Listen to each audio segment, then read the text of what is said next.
എല്ലാവർക്കും AZB അക്കാഡമിയിലേക്ക് സ്വാഗതം. ഞാൻ ആഷ്ന ഷാജി. അപ്പൊ ഇന്ന് നമ്മൾ വന്നിട്ടുള്ളത് ഇന്റലിജൻസ് ബ്യൂറോ സെക്യൂരിറ്റി അസിസ്റ്റന്റ് എന്ന് പറയുന്ന 10ാം ക്ലാസ് യോഗ്യതയുള്ള ഉദ്യോഗാർത്ഥികൾക്ക് അപ്ലൈ ചെയ്യാൻ പറ്റുന്ന ഈ ഒരു പോസ്റ്റിന്റെ സേഫ് സോൺ, നിങ്ങൾക്ക് എത്ര മാർക്ക് വന്നു കഴിഞ്ഞാൽ നിങ്ങൾ സേഫ് ആണ്, നിങ്ങൾക്ക് ജോലിയിൽ പ്രവേശിക്കാൻ പറ്റും എന്നതിനെ കുറിച്ചിട്ടാണ് ഇന്നത്തെ ഈ ഒരു വീഡിയോയിൽ നമ്മൾ ചർച്ച ചെയ്യുന്നത്. അപ്പോൾ ഓൾമോസ്റ്റ് നിങ്ങൾക്കറിയാം IB എക്സാം ഇനി നാളെ ഓഗസ്റ്റ് 17th ആണ് ലാസ്റ്റ് അപ്ലൈ ഡേറ്റ് വരുന്നത്. അപ്പൊ ആരെങ്കിലും അപ്ലൈ ചെയ്യാനുണ്ട് എങ്കിൽ നാളെ തന്നെ അതെന്ത് ചെയ്യുക, ഇന്ന് തന്നെ നിങ്ങൾ നാളേക്ക് ആക്കണ്ട, ഇന്ന് തന്നെ അപ്ലൈ ചെയ്യുക. ആൻഡ് ഒരു കാര്യം കൂടി, IB അസിസ്റ്റന്റിന് വേണ്ടിയിട്ട് എസ്ഐക്ക് വേണ്ടിയിട്ടുള്ള കോഴ്സസ് നമ്മൾ പ്രൊവൈഡ് ചെയ്യുന്നുണ്ട്. എല്ലാം നമ്മുടെ ആപ്പ് ത്രൂ ആണ് നമ്മൾ ക്ലാസ്സുകൾ നൽകുന്നത്. അതിൽ ഡെയിലി സ്റ്റഡി പ്ലാൻ, മോക്ക് ടെസ്റ്റും, live classes, special current affairs sessions, 1-to-1 mentorship support തുടങ്ങി ഒരുപാട് കാര്യങ്ങൾ നമ്മൾ പ്രൊവൈഡ് ചെയ്യുന്നുണ്ട്. അതിനേക്കാൾ ഉപരിയായിട്ട് നമ്മൾ എക്സാം എടുക്കുന്ന ടൈമിൽ നിങ്ങൾക്ക് മാക്സിമം ക്വസ്റ്റ്യൻ വർക്കൗട്ടും അതുപോലെ തന്നെ ലൈവ് സെഷൻസിൽ നമ്മളെ ക്വസ്റ്റ്യൻ പേപ്പർ വർക്കൗട്ടും റിപ്പീറ്റഡ് ആയിട്ടുള്ള PYQ സെഷൻ ഒക്കെ നമ്മൾ എന്ത് ചെയ്യുന്നുണ്ട്, ചർച്ച ചെയ്യുന്നുണ്ട്. അപ്പൊ നമുക്ക് നമ്മളുടെ വീഡിയോയിലേക്ക് കടക്കാം. അപ്പോൾ ഓൾറെഡി നിങ്ങൾക്കറിയാം IB എന്ന് പറയുന്ന ഈ ഒരു പോസ്റ്റിലേക്ക് നമുക്ക് മെയിൻ ആയിട്ടുള്ള ഏരിയ എന്ന് പറഞ്ഞു കഴിഞ്ഞാൽ ഇവിടെ നിങ്ങൾ നോക്കിക്കേ, നമുക്ക് general awareness, aptitude, reasoning, English language, അതുപോലെ തന്നെ എന്തുണ്ട്, ജനറൽ സ്റ്റഡീസ്, ഇങ്ങനെയാണ് 20ലാണ് നമുക്ക് മാർക്ക് വരുന്നത്. ആക്ച്വലി നമുക്ക് ഓൾറെഡി പറഞ്ഞിട്ടുണ്ട് ജസ്റ്റ് നിങ്ങളൊന്ന് പാസ് മാർക്ക് വാങ്ങിക്കുക എന്നുള്ളത്.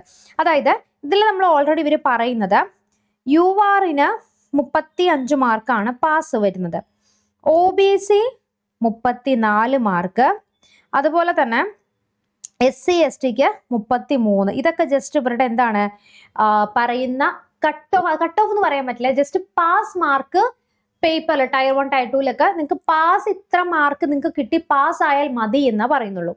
പക്ഷെ അത് പാസ്സായി കഴിഞ്ഞാൽ നിങ്ങൾക്ക് ജോലി കയറാൻ പറ്റുമോ അല്ലെങ്കിൽ നിങ്ങൾ സേഫ് ആണെന്ന് ചോദിച്ചു കഴിഞ്ഞാൽ നമുക്കത് ഉറപ്പ് പറയാൻ പറ്റില്ല. അപ്പൊ നിങ്ങൾക്ക് ഈ ഒരു ഏരിയയിലേക്ക് വരുമ്പം എത്രയാണ് നമുക്ക് സേഫ് ആയിട്ടുള്ള ഒരു സ്കോർ എന്നുള്ളത് നമുക്ക് ഫസ്റ്റ് ഓഫ് ഓൾ ഒന്ന് നോക്കാം. അപ്പൊ നോക്കിക്കേ, ഇവിടെ നമ്മൾ നോക്കിയാൽ നമുക്ക് 20 മാർക്കിന്റെ ആണ് വരുന്നത് അല്ല, ജനറൽ അവയർനെസ്. അപ്പൊ ഏകദേശം ജനറൽ അവയർനെസ് നിങ്ങൾക്കൊരു 20 ഏകദേശം നിങ്ങൾക്കൊരു 13 മുതൽ 14 മാർക്ക് വരെ ഇവിടെ എന്ത് ചെയ്യാം, നിങ്ങൾക്ക് സ്കോർ ചെയ്യണം. ഓക്കെ, നിങ്ങൾ എന്ത് ചെയ്യണം, നമ്മൾ മുൻവർഷത്തെ പ്രീവിയസ് ക്വസ്റ്റ്യൻ, അതായത് പ്രീവിയസ് ആയിട്ടുള്ള കട്ട് ഓഫും കൂടി പരിശോധിച്ചിട്ടാണ് നിങ്ങൾക്ക് സേഫ് ആയിട്ട് കഴിഞ്ഞ വർഷത്തെ കട്ട് ഓഫ് വെച്ചിട്ടാണ് നമ്മൾ ഈ ഒരു വർഷത്തെ ഈ ഒരു കാര്യം എന്ത് ചെയ്യുന്നത്, പ്രെഡിക്റ്റ് ചെയ്യുന്നത്. ആൻഡ് അതുപോലെ തന്നെ ക്വാണ്ടിറ്റേറ്റീവ് ആപ്റ്റിറ്റ്യൂഡിന് നിങ്ങൾക്ക് ഒരു 20ൽ ഏകദേശം എത്ര മാർക്ക് ഇവിടെ നിങ്ങൾക്ക് സ്കോർ ചെയ്യണം എന്നറിയാവോ, ഒരു 15 എങ്കിലും നിങ്ങൾക്ക് ഇവിടെ സ്കോർ ചെയ്യണം, 15 മാർക്കെങ്കിലും. ഓക്കെ, ഇനി റീസണിങ്ങും നിങ്ങൾക്ക് ഏറ്റവും കുറഞ്ഞത്, അതായത് നിങ്ങൾക്ക് 18 മാർക്കെങ്കിലും ഇവിടെ നമുക്ക് സ്കോർ ചെയ്യാനായിട്ട് പറ്റും. റീസണിങ് ഒരു 16 കേട്ടോ, ഇവിടെ നമ്മൾ പറഞ്ഞത് ഇവിടെ ഒരു 15, ഇവിടെ നമുക്കൊരു 18, ഇവിടെ നമുക്കൊരു 60. ഇനി ഇംഗ്ലീഷിൽ നിങ്ങൾക്ക് എന്ത് ചെയ്യാം, ഒരു 50 ക്വസ്റ്റ്യൻസ് എങ്കിലും നിങ്ങൾക്ക് മാർക്ക് അറ്റൻഡ് ചെയ്യാനായിട്ട് പറ്റും. അതുപോലെ തന്നെ നമ്മുടെ ഒരു ഇംഗ്ലീഷിലേക്ക് വന്നു കഴിഞ്ഞാൽ അവിടെ നിങ്ങൾക്കൊരു 16 മാർക്കോളം നിങ്ങൾക്ക് വാങ്ങിച്ചു നോക്കാം. ഓക്കെ, അപ്പൊ ഇവിടെ നമ്മൾ ലാസ്റ്റ് ഇയറിലെ കട്ട് ഓഫ് വെച്ച് കമ്പയർ ചെയ്ത് നോക്കുന്ന സമയത്ത് ഏകദേശം നിങ്ങൾക്കൊരു 100 മാർക്കില് ഏകദേശം ഒരു UR കാറ്റഗറിയിൽ വരുന്ന ഒരാൾക്ക് 65 മാർക്ക് മുതൽ 68 വരെ നിങ്ങൾക്ക് എന്ത് ചെയ്യാം, നിങ്ങൾ സേഫ് ആണെന്ന് പറയാനായിട്ട് സാധിക്കും. നമ്മളുടെ കട്ട് ഓഫ് ലാസ്റ്റ് ഇയർ നമ്മൾ കട്ട് ഓഫ് പറയുന്നതിന്റെ ഒപ്പം തന്നെ പ്രീവിയസ് കട്ട് ഓഫിന്റെ കൂടെ നിങ്ങൾക്ക് പാസ് മാർക്കിന്റെ കൂടെ കട്ട് ഓഫ് പറയുന്നത് നിങ്ങൾ ജോലി കിട്ടുമോ ഇല്ലയോ എന്നുള്ളത് അടിസ്ഥാനമായിട്ടാണ്. നമ്മൾ ജസ്റ്റ് പാസ്സായിട്ട് കാര്യമില്ല, ജോലിയിൽ വരണമെങ്കിൽ നിങ്ങൾക്ക് ഈ ഒരു സ്കോർ അവിടെ കിട്ടണം.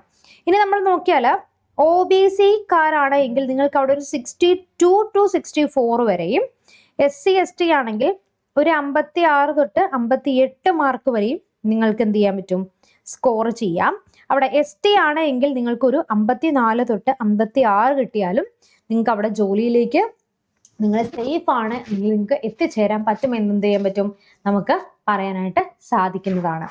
അപ്പോൾ ഇത്രയും കാര്യങ്ങൾ മനസ്സിൽ വെക്കുക. നമ്മൾ ജസ്റ്റ് പാസ്സായിട്ട് മാത്രം കാര്യമില്ല, നമ്മൾ ആ കട്ട് ഓഫ് ഒന്ന് കഴിഞ്ഞു കഴിഞ്ഞാൽ, അതായത് നിങ്ങൾ പ്രതീക്ഷിക്കുന്ന രീതിയിലേക്ക് നമ്മൾ എത്തിപ്പെട്ട് കഴിഞ്ഞു കഴിഞ്ഞാൽ നമുക്ക് ജോലി അവിടെ സേഫ് ആണെന്ന് പറയാനായിട്ട് സാധിക്കും. അപ്പൊ ഇനി നിങ്ങൾക്ക് എന്തെങ്കിലും സംശയം ഉണ്ടെങ്കിൽ നമ്മുടെ യൂട്യൂബ് വീഡിയോയുടെ തൊട്ട് താഴെ നമ്മളൊരു ഗൂഗിൾ ഫോം കൊടുത്തിട്ടുണ്ട്. ആ ഗൂഗിൾ ഫോം നിങ്ങൾക്ക് ഫില്ല് ചെയ്യാം. ഇനി മാത്രമല്ല എന്തെങ്കിലും ഡൗട്ട് ഉണ്ടെങ്കിൽ ഈ നമ്പറിൽ ഡയറക്റ്റ് ഒന്ന് കോൺടാക്ട് ചെയ്ത് കഴിഞ്ഞാൽ നമ്മുടെ മെന്റേഴ്സ് നിങ്ങളെ സപ്പോർട്ട് ചെയ്യാനായിട്ട് ഉണ്ടാവുന്നതാണ്. അപ്പോൾ ഇനി അടുത്തൊരു വീഡിയോയിൽ നമുക്ക് വീണ്ടും കാണാം. Till then, bye and thank you.